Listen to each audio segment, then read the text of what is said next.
Hello, everybody. This is Alan Fine, and I'm here with Captain Jeroen Byens, who is I said what you are, on the New Amsterdam. We are in Alaska, and we're getting a chance to talk to the man himself on Insider Travel Report.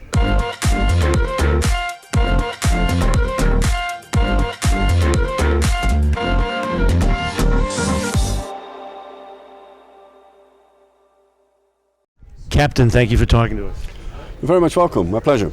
All right, pop quiz. What's your favorite part of the ship? That's a good question. Bridge? Well, that's where I spend most of my time. So not counting the bridge. That's where I spend most of my time. I just love to be, especially now after this pause, I just love to walk around in the ship and see it alive, to see the lounges alive, to hear music playing, to see the restaurants where people are having a good time, to hear them laughing. I think that is just the best, because we didn't realize what it was until it wasn't there. When it was all just quiet and it was just you walked around and you didn't see anybody. So it's just lovely to see that everybody's back again and you hear music again, you hear bands playing. It's great. Not off the hook. Pop quiz. What's your favorite place on the ship? It's the gangway when I go home after 3 months leave. Okay, that's a good answer. All right, pop quiz, facing forward, which is starboard, right or left? That is starboard. I thought he would know that one. All right, pop quiz, have you ever said, "Thar she blows"? No, I've never said that, no. Do you want to? No. Pop quiz, have you ever dressed up as a pirate to go to a party? Yes, I did. Really? Yes. What's your advice we're going out to over 90,000 travel advisors. What do you want them to know about Holland, America, New Amsterdam, and just about travel in general and booking travel? Well, travel in general is just the best thing there is. It really opens up your world. It opens up your mind. You get to meet different people, different cultures. You get to try different foods. It's really widening your horizon, that there is so much beauty out there to see, and that a lot of times in the news you only see the bad things. But if you travel, there's just so much to explore and to really meet people. It's fantastic. It's a fantastic way to do, and it is a great way to do it on a ship, on a cruise ship, and of course Holland America Line. With a cruise ship, it's fantastic because your hotel moves. You don't have to go with buses and constantly pack your bags. No, you're on the ship, you're settled. You can do it for a week, you can do it for 2 weeks, you can do it for a month, you can do it for half a year. And you just travel everywhere you go, and you're comfortably going back every time to the nice air-conditioned ship. Your dinner is ready, it's cooked, your clothes are washed again, and you're ready for the next port. And a safe ship. Let's talk about that for a moment. Yes, indeed. There's all kind of protocols in place to, of course, for our health, for safety in general. That's all checked by all kinds of legal authorities. The guests, and you've met and been talking with the guests, are they feeling hampered in any way by the protocols? No, most of our guests, and we have mariners that have sailed with us for many, many years, and we have first-time cruisers. So we really have both sides of the spectrum. And they all say that they feel safe. A lot of the mariners say we see a lot of the things that was pre-pandemic that we do again, and we didn't expect that. So they were all very surprised to see that a lot of the things we always did are still there. And from a lot of guests, we also hear that they feel safer here than that they go to the local supermarket. Right. But we had first-time cruisers. Yes, we do. And that also comes with the travel bans that we have now in the world, or the travel difficulties, that people wanted to travel to different destinations, and because of the difficulties with the travel that is still going on, they kind of look more closer to home, and they look at cruising because that is going on. So we have people that come on a cruise for the first time, and they really talk about it like, well, we're going to do this again, and they're rebooking already. All right. So travel advisors out there, do not think that it's going to take a while before the first-time cruisers come. They're coming already. So you're from the Netherlands, and what was it that made you decide a life at sea is for me? I decided it actually as a very young boy. When I was about 12 years old, I think, so still in elementary school, I always said, I want to be a captain on a cruise ship. And everybody said, yeah, sure, right. Indeed. Are you in touch with those people? Yes, including my parents. They were the same ones. So they also said, like, yeah, sure, veterinarian, doctor, airplane pilot, those kind of jobs. But every decision I made was to become a captain at sea on a cruise ship. And I finally made it. So, but now people sometimes also remind me, if I say I had a bad day, you wanted to be a captain on a cruise ship. So for Carnival Corp, in 2019, you were made fleet captain, And for fleet captain, is that over all the brands? Because if so, I'm going to go over their names. Yes, it is. All right, so let's go. So that's Carnival. I'm going to forget, so I have to look. Princess, Holland America, Seabourn, Cunard, Aida, Costa, and the P&Os, both for Britain and Australia. Correct. Yeah, it's 9 brands. So what is that? What does that job entail? It's every brand had one fleet captain. So I was the one for Holland America line, and we had a group of nine fleet captains.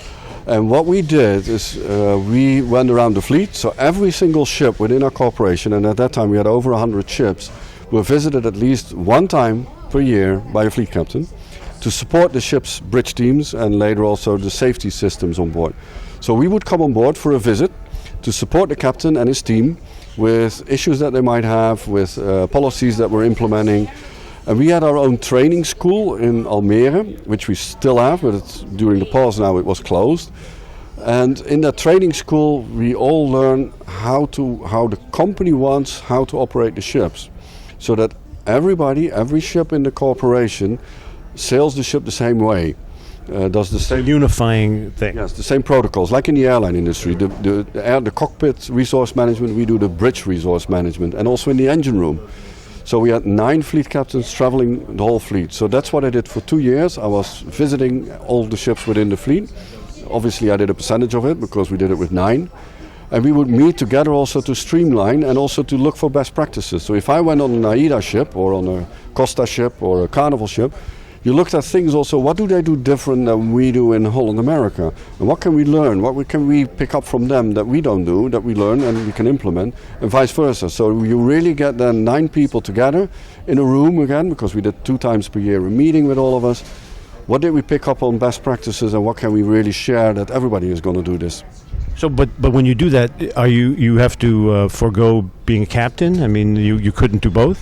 No, you can't do it while you're captain. When you're captain on a ship, you're really 3 months on board, 3 months at home, 3 months on board. So you're fixed with that. So the traveling was really, you were taken out of the rotation, and you did this job for 2 years, basically living out of a suitcase because you were just staying on board for a week. You traveled to the next ship. So my next question is, did you love it? It was it was great. Different. It was different, and it was something really that broadened my horizon, and it broadened hopefully that I supported the teams on board with information that they needed, and they could of course grow with that as well. So were you doing that at the time of the pause? No, this was pre-pause. So this was I started in 2017 with that program, and I finished April 1, 2020. So now what was supposed to happen to you? I was supposed to at that time be like, oh great, thank you for doing this, and I go back to Holland America line and sail with ships, and I was assigned on the Nieuw Amsterdam, which I am now. The only difference was I would be on a ship with guests, but the ship was in pause, so I got on board with 100 people. That was it. So wait, now I heard about that this afternoon. Tell us more about what it's like to command a ship with 100 people, just crew. It's very different. It's you have a for us it was limited. If you go on a cargo ship you only have 15, so then our crew is still big. But we had to maintain the whole ship and of course maintain it in a way so that it could go back into service. So we still have to go around all the cabins, run the water taps, run the showers, flush the toilets, check the air conditioning, check the lights, are they working, is the TV still working? You know, when you leave your home for any period of time, you have someone watch the home. That's what you did.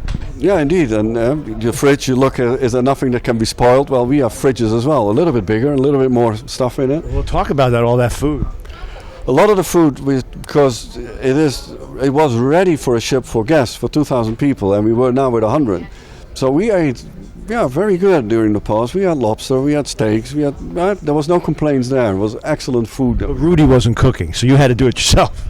Yes, we had 4 cooks, that was it. That was the whole kitchen brigade. So we even had sometimes team members cooking, the specialty recipes. You baked? No, I was, nobody would do it. Mark did that, yeah. Mark did some cooking, I didn't. No, I helped out in other regions of the ship. But everybody did jobs indeed that is not in their normal scope of daily work. So because there was just limited amount of people. If we had to load stores, then sailors, engineers, we were helping out to get the stores on board because there was nobody else there to do it. You said this afternoon that food was donated. A lot of food. You did a lot of good with it. Yes, indeed. We only had 100 people and we had food for 2,000. So obviously, and there was more coming because a lot of this is already pre-ordered. So there was more coming. We can't consume it. I mean, how many lobsters can you eat? So a lot of food. No, let's ask the question. But yeah. But then indeed a lot of food because you also sit with expiration dates. So a lot of food was also donated to communities and where we went. So the captain's responsible for all the good, all the good times. You said the crew gets credit. When things are bad, the captain gets blamed. During this period of time, you were still in charge of everything. You seem to have made it. What did you learn from this? That everybody really works together as a team. Because we only were with 100, so you worked really closely together because that was the team you had, and you had to manage it with the people you had. So we all chipped in and helped each other out with the task at hand. And not only that, we also did that with all the ships, because a lot of times we were with different ships in the same location, in pause. So we were there with other hull ships, with Princess ships or Seabourn or Costa or even with Carnival, and we were helping each other and we were really connected together to set things up and to get through this together. So we really came out more integrated together. And you rethought procedures? Yes, there was procedures that were rethought, that were like, this doesn't work, this does work. A lot of the procedures had to be rewritten because of COVID that's now in the world, so we had to rewrite our procedures, and while we were rewriting them they had to be rewritten again because the world changed. So it was a constant changing environment we were in. Still is. While you were working on keeping the ship afloat, you're wondering where we're going to go. Can you talk about that a little bit? Yeah, we were positioned in the Caribbean. We were in pause there, and then we got the news that they were working on to get the cruises going in Alaska. So we were redirected to go to Los Angeles, to the West Coast, to get ready, or at least so that we're closer to the neighborhood to get into service. And we didn't hear much of it, but of course later the outcome was that special arrangements were made, legal arrangements, that we could operate in Alaska. And the state of Alaska was really helping it. The Alaska Tourism Restoration Act, which allows the former act to not be in effect until Canada changes its law, because they were banning us through February 22nd of 2022. That is correct, because we got the news that we were going to start up in Alaska, and shortly after that Canada said we don't allow cruise ships. So that means we can't operate because we have to go foreign as a non-US ship with non-US crew. But because the state of Alaska then got together with our top management, our CEOs, and they managed to get with the legislators to get indeed the arrangement that we can operate, because it does benefit the community in Alaska. It does benefit, of course, that we can have guests on board to cruise, so it does benefit us also as a company. And we have seen all that on this cruise. Yes, indeed, and the guests are loving it. They're all very happy to be back. And even the ports where we go to in Alaska, they love that we are back again and that they can operate again in their society there. Thank you. You're welcome, my pleasure. This is Alan Fine for Insider Travel Report.